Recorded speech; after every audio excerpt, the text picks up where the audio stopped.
I never thought a simple dinner invitation would tear my family apart. It was a Saturday afternoon in late autumn. The leaves outside our suburban house had turned brown and were falling onto the wet grass. My wife was in the kitchen preparing a pot roast. The smell of cooking meat and carrots filled the whole first floor. I was in the living room watching a football game on the television. My phone buzzed on a coffee table. It was a text message from my younger brother. He asked if we could come over for dinner that evening. He said he had some important news to share with the whole family. I thought nothing of it. My brother was always dramatic about things. He once announced he was moving to another state and then changed his mind a week later. I told my wife about the invitation. She wiped her hands on her apron and shrugged. She said it would be nice to see everyone. We had not seen my parents or my other siblings in a few weeks. Life gets busy and people drift apart even when they live in the same town. We agreed to go. We arrived at my brother's house at 6 in the evening. His house was a modest 2-story building on a quiet street. The porch light was on and the curtains were drawn. My parents were already there. My father was sitting in the living room with a glass of whiskey in his hand. My mother was in the kitchen helping my brother's wife with the salad. My older sister and her husband were there too. They were sitting on the couch looking at their phones. Everyone greeted us with hugs and fake smiles. That was the first sign that something was wrong. The dinner table was set for 8 people. The plates were white and the silverware was polished. My brother came out of the kitchen with a big platter of fried chicken. He looked nervous. His hands were trembling slightly as he placed the platter on the table. His wife followed with a bowl of mashed potatoes and a jug of gravy. We all sat down and said a quick prayer. My father carved the chicken and passed the pieces around. For a few minutes, everyone ate in silence. The only sounds were the clinking of forks against plates and the chewing of food. My wife tried to start a conversation about the weather. My sister responded with a short answer and then looked down at her plate. I could feel the tension in the room. It was thick and heavy like a fog. My brother finally cleared his throat. He put his fork down and looked at each one of us. He said he had something to tell us. He said it was about our family and our past. My father set his glass down hard on the table. The whiskey splashed over the rim. My father said that this was not the time for old stories. My brother ignored him. He looked at me and then at my sister. He said that he had found some old papers in the attic of our childhood home. He said the papers were from our grandfather. Our grandfather had passed away 10 years ago. He was a quiet man who never spoke much about his life. He worked in a factory and came home every night at the same time. He was a simple man, or so we thought. My brother said the papers were letters. They were written by our grandfather to a woman who was not our grandmother. The letters were full of love and promises. They talked about a child that was born out of wedlock. My brother said he had done some research. He found a birth certificate. The certificate listed our grandfather as the father. The mother was a woman who lived in the next town over. The child was a boy. That boy grew up and had a family of his own. My brother said that boy was alive and living just a few miles away. He said that boy was our half-uncle. My mother started to cry. She buried her face in her hands. My father slammed his fist on the table. The plates jumped and the gravy spilled. My father called my brother a liar. He said our grandfather was a good man. He said these letters were forgeries. My brother pulled a stack of yellowed envelopes from his jacket pocket. He held them up for everyone to see. The envelopes were worn and the ink was faded. My brother said he had proof. He had talked to the woman's family. They confirmed the story. They had photos of our grandfather with the woman and the child. My sister stood up from her chair.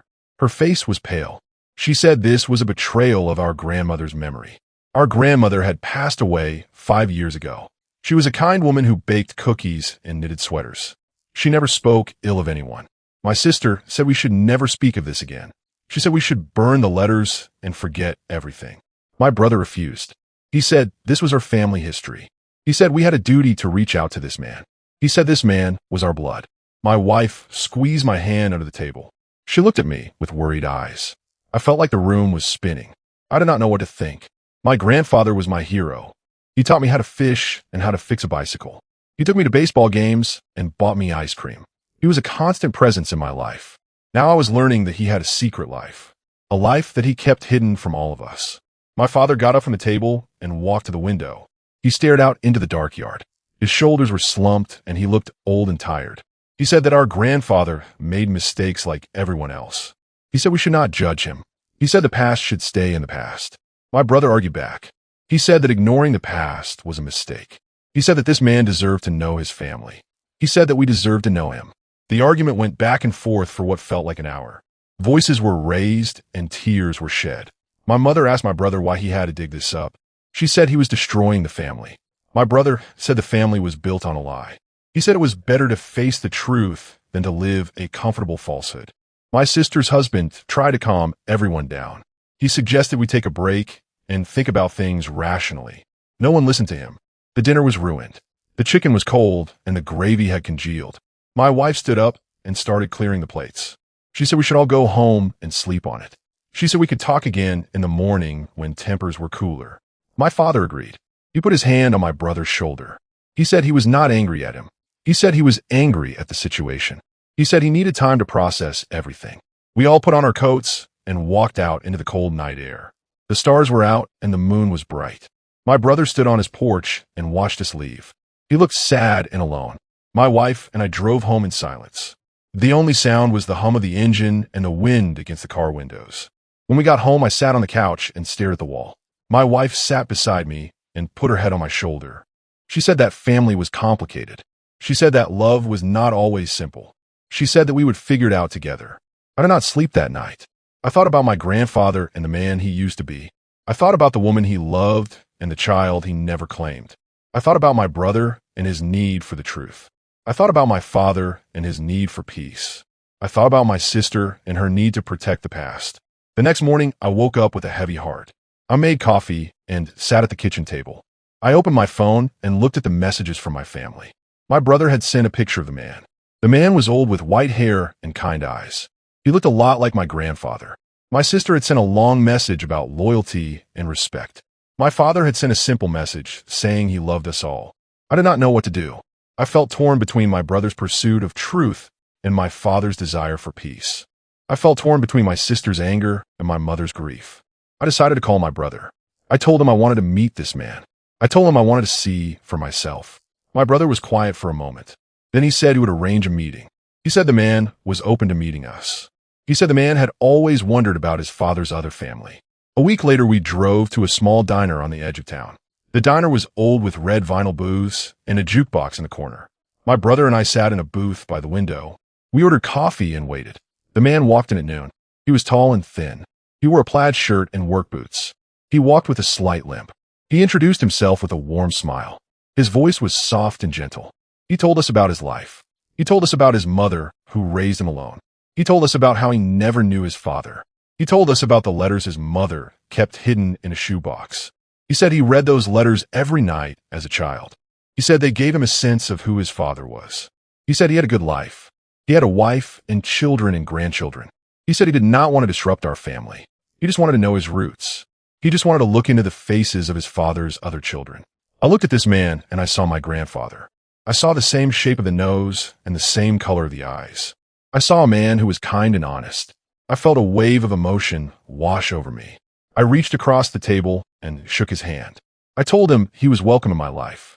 My brother smiled and shook his hand too. We talked for 3 hours. We shared stories and laughed and cried. We made plans to meet again. I drove home that evening with a new perspective. I called my father and told him about the meeting. My father listened without saying a word. Then he told me he was proud of me. He said that maybe this was a good thing. He said that family was not about secrets. It was about love and acceptance. I called my sister and told her the same thing. She was quiet for a long time. Then she said she would think about it.